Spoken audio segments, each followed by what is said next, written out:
ተንፍስ።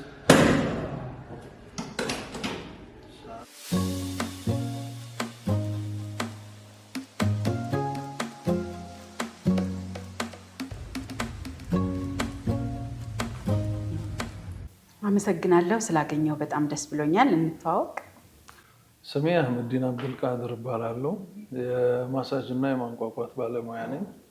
የምንሰጠውም አገልግሎት ያው እኛ ሀገር ማሳጅ የሚባለው ከልብስ ውጭ የሆኑ በራቆት የሚሰጥ የማሳጅ ቴራፒ አለ። እኛ ደግሞ እዚህ እየሰጠነው ያለ ነው የማንቋቋት ቴራፒ ነው። ማንቋቋት ቴራፒ ያው በሙሉ ልብስ ሆኖ የሚሰራ አገልግሎቱም የሚሰጠው ደግሞ ነርቭ ላይ፣ መገጣጠሚያ ላይ፣ ጡንቻ ላይ በአብዛኛው ደግሞ የአከርካሪ ክፍል ላይ ያሉ ዲስኮችን እነሱን በማከም ትሪትመንት በማድረግ ለሰዎች ያው ጥሩ ሕክምና እየሰጠናቸው የምንገኝበት ሙያ ነው ማለት ነው። በጣም ጥሩ። ማሳጅ እና ማንቋቋት እስኪ አብራራልን። በተለይ ማንቋቋት ሲባል ብዙዎቻችን አዲስ ነገር ነው ቃሉ ራሱ እና ምንድን ነው የሚንቋቋው? እንዴት ነው የሚንቋቋው? ስሙ እስከ የት መጣ? ስሙ ያው ማንቋቋት አሁን በእኛ ወደኛ ቋንቋ ወስደነው ነው። ነጮቹ ማኒፑሌሽን ይሉታል፣ ክራክ ይሉታል። ውጭው ዓለም ላይ በደንብ ይታወቃል። እነሱ ጋር እንደ ማንኛውም ቴራፒ ይወሰዳል ከትልልቅ ሕክምና ጋር ማለት ነው። እኛ ደግሞ ማንቋቋት ያልነው ያው ድምፁ አለ። ይሄኛው ወደ ራሳችን ቋንቋ ስንወስደው ማንቋቋት ነው። ክራክ ሲባል ያው መሰንጠቅ ነው ትክክለኛው እንግሊዝኛ ቃሉ። እነሱ ክራኪንግ ይሉታል። እኛ ደግሞ ወደ ራሳችን ወደ አማርኛው ቀይረን ማንቋቋት ብለነው ያው አገልግሎት እየሰጠንበት ነው ያለነው ማለት ነው። በጣም ጥሩ። እንዴት ነው ግን አሁን ወደዚህ ሙያ ልትመጣ የቻልክበትን የመጀመሪያ ፖይንት ብታሳስበን ብትነግረን። አንተም ደግሞ መሰረትህ ስፖርት ነው ተብያለሁ እና ስላጀማመሩ ወደዚህ ሙያ የመጣህበትንም አጋጣሚ ብታካፍለን። መልካም። እንግዲህ ድሮ በዘጠናዎቹ ያው እንደ ማንኛውም ወጣት በስፖርት ውስጥ ነበርኩኝ። በስፖርቱም ሲኮን በሰውነት ቅርጽ ግንባታና ውድድር ላይ ተወዳዳሪም ነበርኩኝ። እንደዚሁም ለወጣቱ የሚጠቅም ስፖርት ቤት ነበረኝ። በአሰልጣኝነትም ያንን አገልግሎት ስሰጥ ነበረ። ያው በነበረው ሀገራዊ ሁኔታዎች ከሀገር ውጭ በመውጣት ስደት ላይ ነበርኩኝ። ስደት ባለውበት ሰዓት ነው እንግዲህ ይሄ ከኤሽያ ሰዎች ይህንን ሙያ የወሰድኩት። ከስደት በኋላ ደግሞ ወደ ሀገሬ በመመለስ በአሁኑ ሰዓት በፊት አቅራቢያ ያሉ ሰዎችን ነበረ አገልግሎት የምሰጠው።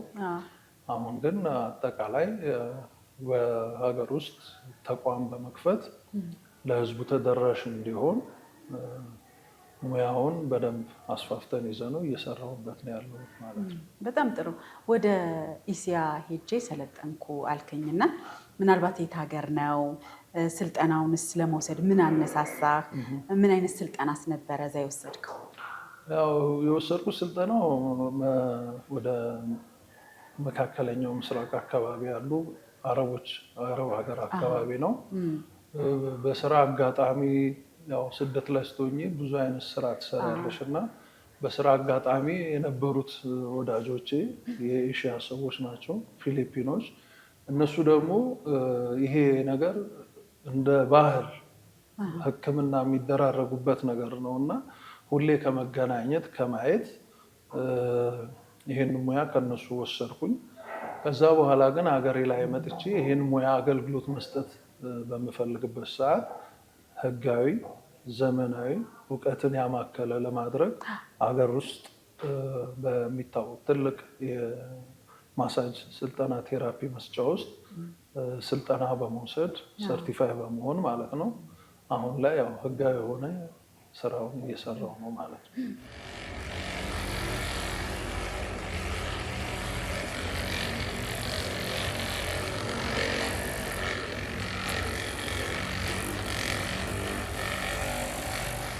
ማሳጅ ይታወቃል። አብዛኛው እንደውም አንዴ ምንድነው ስልጠና ያልወሰደ ሰው ሁሉ እየሰጠ ሰዎች ለችግር እየተጋለጡ ነበር የሚልም መረጃ ነበረ፣ እኛም ሰርተነዋል። ግን ማንቋቋት እንዴት ነው? ለታመመ ሰው ነው የሚሰጠው ወይስ እኔ መጥቼ በቃ ዛሬ መንቋቋት እፈልጋለሁ ስል ይሰጠኛል? እዚህ ላይም የሆነ ሰፋ ያለ ማብራሪያ ብትሰጠኝ ደስ ይለኛል። አብዛኛው ሰው ያንን ሕክምና አድርጎ መጥቶ ለመታከም አቅሙ ላይፈቅድ ይችላል። እኛ ጋር በሚመጣ ሰዓት ሰዎች ይጎዳሉ። ለምሳሌ ባህላዊ ወጌሻን ውሰጂ። ባህላዊ ወጌሻ በሕክምና ታዞ ሳይሆን ሰውየው ስለተጎዳ እንደ ሀገር የምናውቀው የሕክምና አይነት ነው።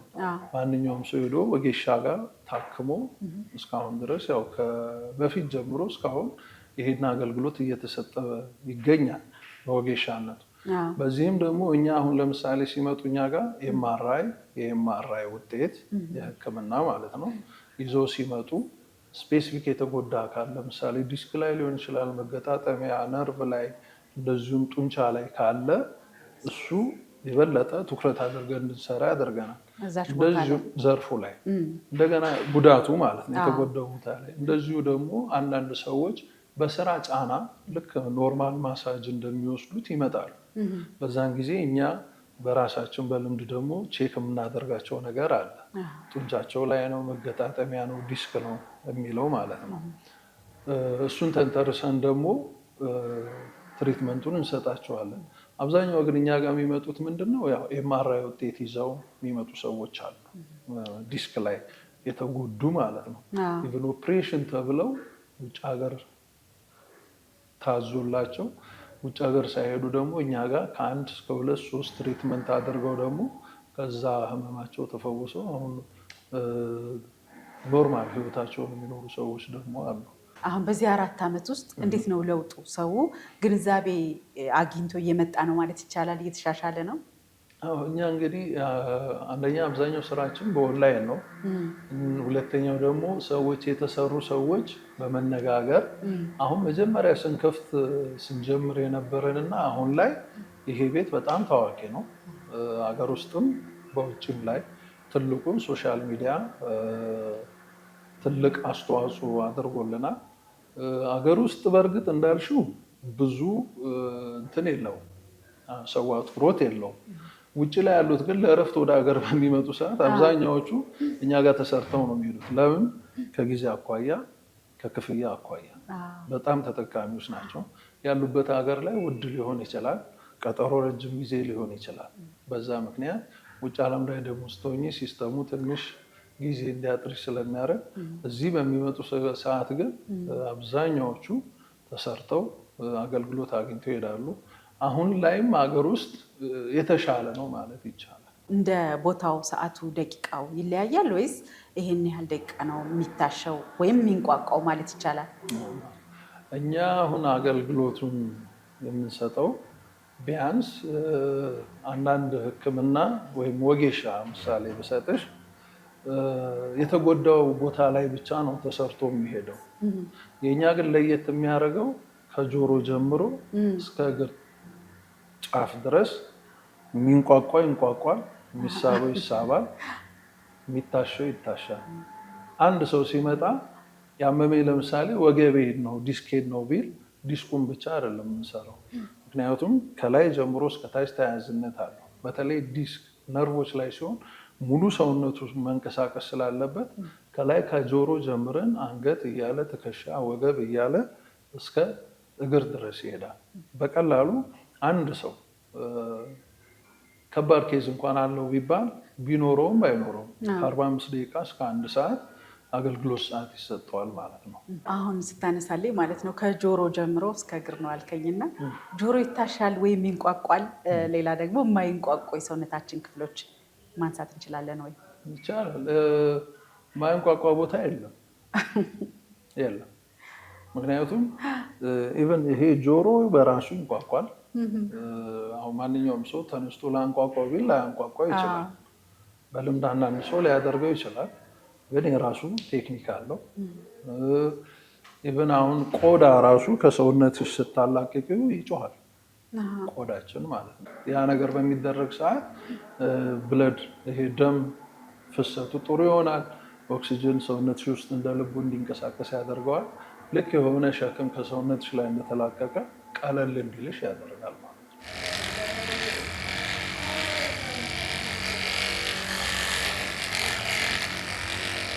አንድ ሰው በአመት ሊሆን ይችላል፣ በወር ሊሆን ይችላል።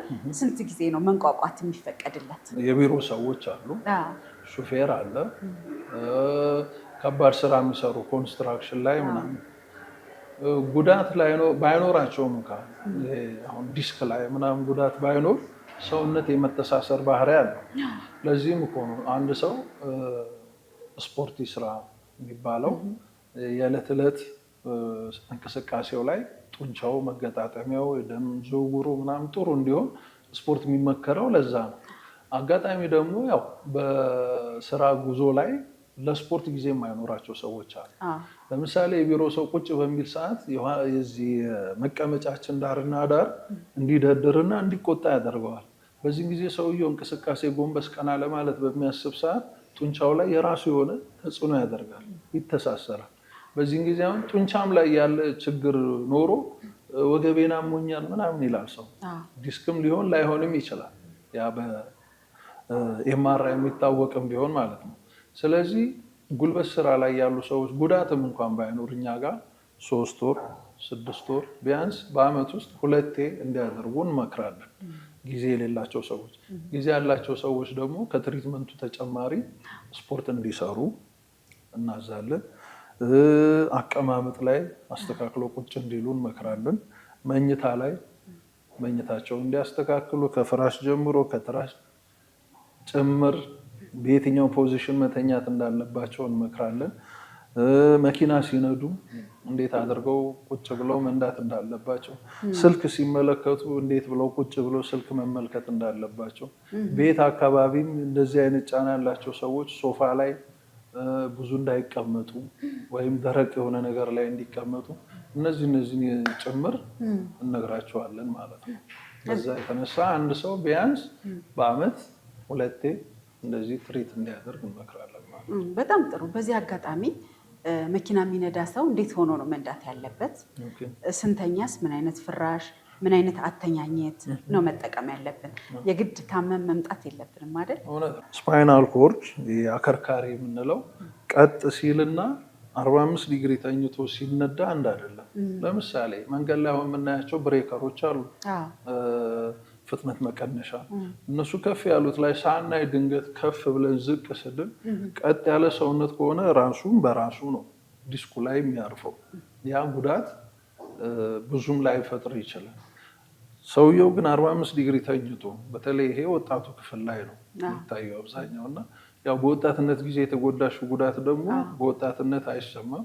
እድሜ ከፍ ሲል ግን የዛኔ ህመሞች፣ ሁሉም ነገር እየደከመ ስለሚሄድ ህመሞች ጎልተው ይታያሉ። ስለዚህ መኪና ሲነዳ ቀጥ ብሎ በስነስርዓት መንዳት፣ ስልክ ስናይነት ጫና የሚያደርጉ ወይም ጎንበስ የሚያስብሉ ነገሮችን አለመጠቀም። መኝታ ስንተኛ ደግሞ በተቻለ መጠን ደረቅ፣ ለምሳሌ ቦንድድ የሚባለው ፍራሽ መጠቀም ደረቅ ያለ። እንደዚሁም ስንተኛ በጎን በቀኝ ወይ በግራ ብንተኛ የተስተካከለ ትራስ፣ አንገታችን ዝቅም ማለት የለበትም፣ በጣምም ከፍ ማለት የለበትም። ትክክል ከፊታችን ጋር አከርካሪው ቀጥ ያለ መሆን መቻል አለበት። ያለ ምንድነው እጥፍ ሲል እዚህ አካባቢም ዲስኮች አሉ። የእነሱ መጨናነቅ ነርቮች ላይ እና ደም ስሮች ላይ ጫና ያደርጋል። በዚህን ጊዜ ለከፍተኛ ራስ ምታት፣ ለማይግሬን የመሳሰሉ ህመሞች ያጋልጠናል። ስለዚህ የተስተካከለ ትራስ መጠቀም፣ በጎን ስንተኛ እግራችን እኩል አድርገን መተኛት። ይሄ እየቆረቆረ የሚያስቸግረን ከሆነ ደግሞ መጠነኛ የሆኑ ትራሶችን ማስገባት። በእንደዛ አይነት መልኩ ሰዎች ራሳቸውን መጠበቅ አለባቸው። ስምጥ የሚል ደግሞ ሶፋ ካለ ቤት ውስጥ እሱ ላይ አለመቀመጥ፣ እዛም ላይ ደግሞ አለመተኛት። ምክንያቱም እዛ ላይ በምንተኛ ሰዓት የሶፋው ዳርና ዳር ያለው መደገፊያው ከፍ ያለ ነው። እዛ ላይ ተንተርሰን በምንተኛ ሰዓት ስፓይናል ኮርዳችን ይታመማል። በሚታመም ሰዓት ደግሞ መሀል ላይ ያሉት ዲስኮች እየተጎዱ ይሄዳሉ። የዚህን ጊዜ ቤት ውስጥ ያው እናቶችም ማንኛውም ሰው ቀለል ያለ ነገር በሚያነሳበት ሰዓት እየላላ የነበረ ዲስክ ከነበረ ቶሎ እንዲጎዳ ያደርገዋል ማለት ነው። ስለዚህ ከፍ ወዳለ ህመም እንዲሄድ ያደርጋል። እነዚህ መጠንቀቅ ያስፈልጋል ማለት ነው። ዋሌት አድርጎ መቀመጥ በተለይ ወንዶች ጋር ምን ያህል ጉዳት ያስከትላል? ብዙ ጊዜ አይታወቅም የጉዳት መጠኑ። በጣም ጥሩ። ማንኛውም ሰው ሲመጣ ሳንለው የማናልፈው ነገር ነው። ምክንያቱም ዋሌት በሚደረግ ሰዓት አንደኛ እኩል መቀመጥ የሚገባው መቀመጫ ዋሌት ካለው የሆነ ዲግሪ ከፍ ይላል። የሆነ ዲግሪ ከፍ በሚል ሰዓት ጫናው ምን ላይ ነው የሚሆነው? የዳሌ አጥንትን እንዲገፋ ያደርገዋል። የዳሌው አጥንት በሚገፋ ሰዓት ደግሞ አከርካሪ ይገፋዋል። አከርካሪ በሚገፋ ሰዓት ቅድም ያልኩሽ መሀል ላይ ዲስኮቻችን አሉ። በየአከርካሪ በየአጥንቱ መሀል ዲስክ አለ። እነዛን ዲስኮች በሚገፋቸው ሰዓት ለዲስክ ህመም ይጋለጣል።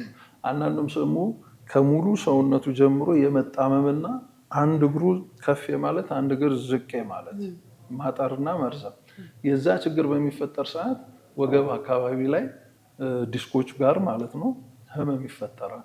የዛን ጊዜ ያው ሰውየው ላይ የተለያዩ ችግሮች ይፈጠራሉ። እንደ ህመሙ ጉዳት ደግሞ ኦፕሬሽንም የተለያዩ ነገሮች በሕክምናው ይባላል ማለት ነው። እኛ ያው ከሞላ ጎደል ኦፕሬሽን ሳይደረጉ ሰዎች ትሪት ማድረግ ነው ማንቋቋት ማለት ነው። አንድ ሰው በመንቋቋት ይህን ህመም ይድናል ማለት ይቻላል? አጠቃላይ ምንድነው እንበል ያው አብዛኛው የመገጣጠሚያ የዲስኮች ላይ ችግር ነው እኛ አሁን ትሪትመንቱን እየሰጠን ያለ ነው እና እኛ ጋር ከመጡ በኋላ አብዛኛው ሰው ላይፍ ስታይሉ እንዲቀይር ነው የምንመክረው። ማለት ለምሳሌ ከባድ ስራ ሲሰራ ከባድ እቃ ሲያነሳ ጎንበስ ብሎ ቀጥታ እንዳያነሳ፣ መኝታ ሲተኛ ቢሮ ላይ ቢሮ ቁጭ ሲል ወንበሩ ምን አይነት እንደሆነ፣ ምክንያቱም ያ የተጎዳው እኛ ከሰራ ነው በኋላ ትሪት ካደረገ በኋላ ወደ ነበረበት እንዳይመለስ አቀማመጥ፣ ቅድም ያልኳቸው አቀማመጥ፣ መኝታ፣ መኪና አነዳድ፣ አቋቋም ያ የተጎዳው ነገር ወደ ባሰ ነገር እንዳይሄድ እንመክረዋለን። ከዛ በኋላ ደግሞ ሁለተኛ መመለስ ቢፈልግ አሁን አንድ ሰው እኛ ጋር ከአንድ ወር በኋላ ወደዚህ አይመጣም።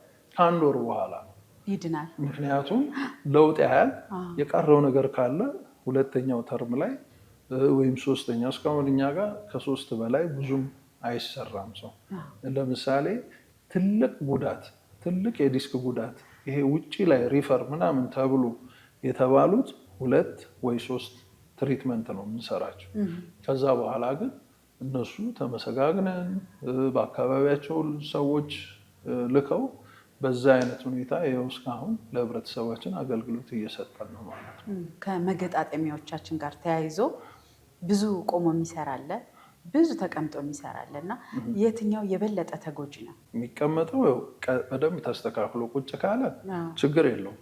የሚቆሙ ሰዎች ግን ብዙውን ጊዜ በተለይ የሚሰሩት ስራ ከባድ ከሆነ አንደኛ ለማሳረፍ ብሎ አንድ እግርን በደንብ ቀጥ አድርጎ አንድ እግር ሸብረክ ሲደረግ ዳሌ የመጣመም ነገር አለ።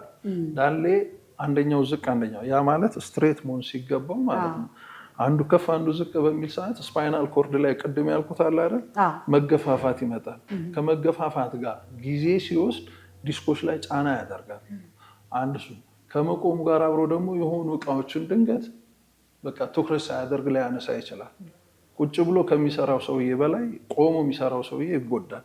ስለዚህ ቆሞ የሚሰሩ ሰዎች በተቻለ 2 እግራቸውን እኩል አድርገው መስራት መቆም።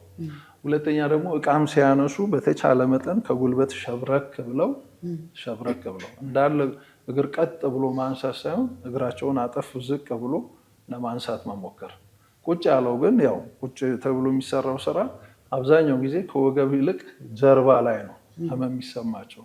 ለምሳሌ ኮምፒውተር ጸሐፊ ምናምን የሆኑ ሰዎች እንዲህ ብለው ነው አቀርቅረው የሚሰሩት። ከወገብ በላይ ያለውን ይሄ ትሮቲክ የሚባለው አካባቢ ላይ ነው ጫና የሚመጣባቸው። ስለዚህ እነሱም በተቻለ ቀና ማለት የሚሰሩትን ነገር ከፍ ማድረግ፣ ለምሳሌ ኮምፒውተርም ከሆነ ላፕቶፕ ከፍ ያለ ነገር ላይ አድርጎ በተቻለ ስፓይናል ኮርድ ቀጥ እንዲል ማድረግ እና ከሚቀመጡት ቆመው የሚሰሩት ብዙም ጊዜ ለጉዳት ይዳረጋሉ። በጣም ጥሩ። በመጨረሻ የማሳጅ እና የመንቋቋት አንድነትና ልዩነት ይኖረዋል ብዬ አሰብኩ። እሱም ብትነግረን። ያው ማሳጅ ጡንቻ ላይ ብቻ የሚሰጥ ነው። ማሳጅ ቴራፒ ስዊዲሽ የሚባል አለ፣ ታይ የሚባል ብዙ አይነት የማሳጅ አይነቶች አሉ። እነሱ ብዙን ጊዜ ጡንቻዎች ላይ ደም ፍሎ እንዲያደርግ ኦክሲጅን በደንብ ሰውነታችን ውስጥ እንዲንቀሳቀስ አብዛኛው የማሳጅ እንትኑ ጡንቻ ላይ ነው። ማንቋቋት ግን ነርቭን ይነካል። መገጣጠሚያን ይነካል፣ ጡንቻንም ይነካል። አብዛኛው ሶስቱንም ነገር ይዳስሳል። ስትጎትቺ መገጣጠሚያዎች ይለያያሉ፣ ከሱም ጋር ነርቮች ይሳሳባሉ። ስታሺ ደግሞ በልብስ ሆኖ የሚታሹ ቦታዎች ስታሺ ደግሞ ጡንቻሽ በደንብ ነፃነቱን እንዲያገኝና የታመሙ ቦታ ነፃ እንዲሆን ያደርገዋል፣ ትሪት ያደርጋል ማለት ነው።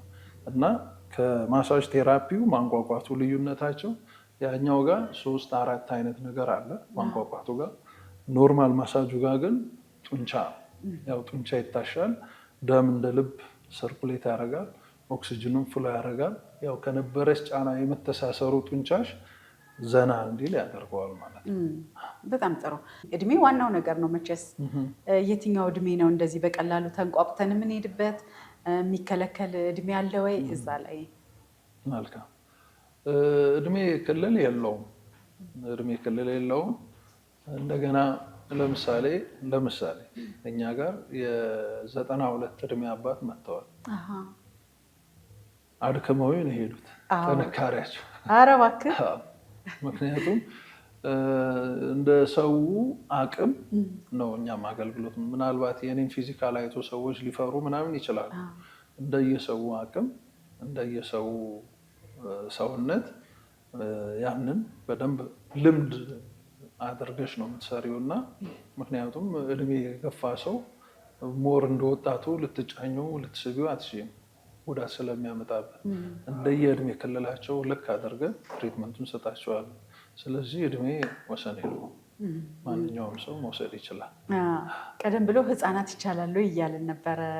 እዛ ላይ ህፃናት ሲባል እንግዲህ ህፃናት አሁን አንዳንድ ጊዜ ከዚህ ከኦቲዝም ጋር እንደዚሁም ሲወለዱ ታፍነው ምናምን የሚወለዱ ይመጣሉ። አንዳንዴ እኛ ጋር አሁን እነሱን አንዳንዴ ትልቅ ከፍተኛ ሕክምና የሚያስፈልግ ከሆነ ወደ ሆስፒታሎች ነው፣ ወደ ትልቅ የህፃናት እንትን ጋር ነው። ግን እኛ ጋር ምንድን ነው ልናደርጋቸው የምንችለው? አንዳንዴ ስርስር ያለ ሰውነት የህፃናቶችም ሲመጡ በተቻለ መጠን እናፍታታቸዋለን። ጡንቻቸውን መገጣጠሚያቸውን ትሪትመንት ትሰጣቸዋለን። እና በዛ አይነት መልኩ ያው ብዙ በእርግጥ ወላጆች የማንቋቋቱን እንትን አይደለም ለልጆቻቸው ለራሳቸውም የሚፈራበት ነው። ገና ህብረተሰቡ ላይ ብዙ መሰራት ያለበት ነገር ነው። ግን እድሜ ወሰን የለውም። ሰው ስንት ብር ነው የምንቋቋው ማለቱ አይቀርምና የሚቻል ከሆነ ዋጋውን፣ ከዛ ደግሞ የምትገኙበትን አካባቢ ብጠቅስ። ዋጋችን ኪስ አይጎዳም። ሻይ ቡና የምትይበት ዋጋ ነው። ምክንያቱም በእርግጥ ይታወቃል እኛ ሀገር ህክምና ሲባል በጣም ይፈራል።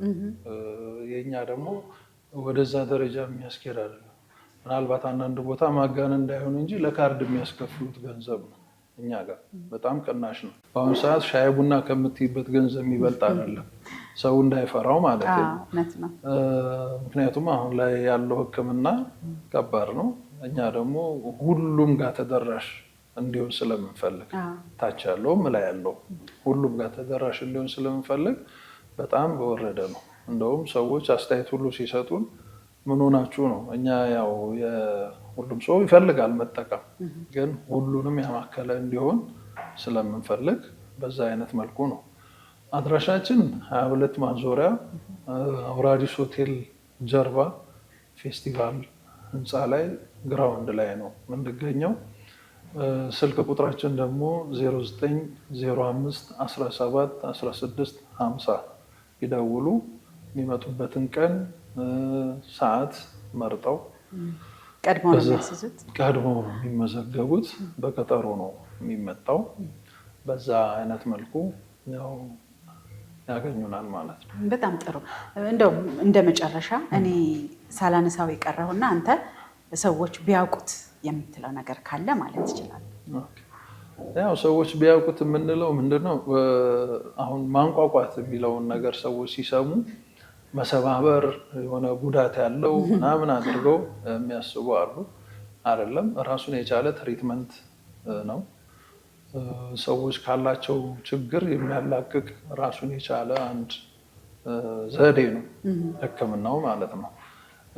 ሌላው ደግሞ ለሰዎች መክረው ምንድን ነው፣ ያው በአሁኑ ሰዓት እናያለን አንዳንድ ሶሻል ሚዲያ ልምድ የሌላቸው ሰዎች ምናምን ሲሰሩ እናያለን። እና ልምድ በሌለው ሰው በሚሰራ ሰዓት አካል ሊጎድል ይችላል፣ ነርቮች ሊጎዱ ይችላሉ፣ ወደ አልተፈለገ ጉዳት ይወስዳቸዋል እና ዝም ብሎ ሙያ በሌለው ሰው ባይነካኩ ጥሩ ነው። በተለይ ማንቋቋቱ ላይ እንዳልኩሽ ቅድም ነርቮች ላይ፣ መገጣጠሚያ ጡንቻዎች ላይ ስለሆነ የሚሰራው ያንን ጥንቃቄ ማድረግ ያስፈልጋል ብዬ ነው ሀሳብ የምሰጣቸው። ለነበረን ጊዜ በጣም አመሰግናለሁ። ፔሸንቶች አሉ፣ ግን ጊዜ ስለሰጠህን በጣም ነው የማመሰግነው። እኔም እንግዲህ ለህብረተሰቡ የእናንተ እውቀት ተደራሽ ይሆናል ብላችሁ እዚህ ድረስ መጥታችሁ ስለጠየቃችሁን ከልብ እናመሰግናለን። መልካም ቀን። አመሰግናለሁ።